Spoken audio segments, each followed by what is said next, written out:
The first hack is to use the iPhone flash to create some cool little light leaks. So if you're in an area that's kind of dark, or you just want to have a nice little light leak for fun, so to get this effect, all you have to do is turn the flash on your iPhone on, and then flip your iPhone around so that the flash is going towards the lens. I usually hold it about 2 to 3 inches away from the lens to get this type of light leak. It can also make for a great in-camera transition. So if you have a little bit of the light leak peeking through, and then you cover the lens completely with the flashlight, then you can reveal the next clip. So it's just another creative way that you can try transitioning your footage.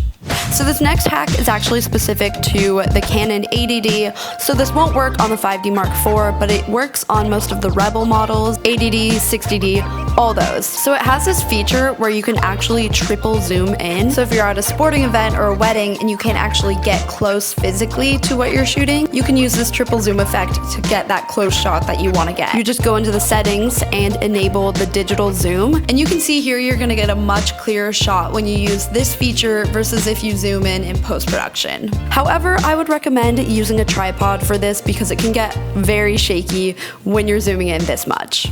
If you're shooting outside and you want a reflector or something to brighten up your face, you can actually use a book or a piece of paper. I just randomly stumbled upon this one day when I was shooting outside and saw this little mini library thing. It's a really easy, quick fix if you forgot to bring a reflector.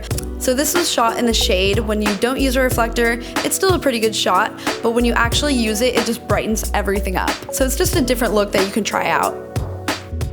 Alright, this next hack is specific to Canon cameras and very specific to the 5D Mark IV. That's what I shoot most of my videos on, actually. So if you have this camera, it actually has the capability to work as a remote on your phone. So if you get the Canon app, you can connect to the camera's Wi-Fi, and then you can control all the settings on here. You can change the focus, the aperture, the ISO, everything. So this really comes in handy when I'm shooting an intro or an outro or something like that, because this camera doesn't have a flip out screen. So this makes it so much easier when you're shooting by yourself. So the next hack is to hold something in front of your camera, like a leaf or a little flower or something, to add a splash of color. So for this to work best, you're gonna wanna have a very low aperture, like 1.4, somewhere around there. So once you have it all set up, you can just hold the flower petal in front of the lens in different areas, and you'll see it just adds this cool little color, this little like hazy look. Just adding something to the foreground can make your photos look a lot more interesting.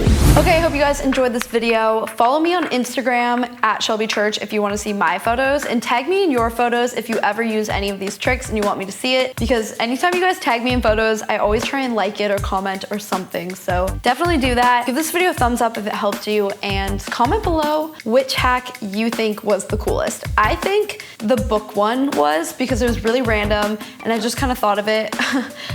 You can use a piece of paper or a book, but I just like did it on accident one day and I was like, wait, this is kind of a life hack. Like, this makes your photo look way brighter. Yeah, that's it for this video. I will see you guys in my next video. Bye.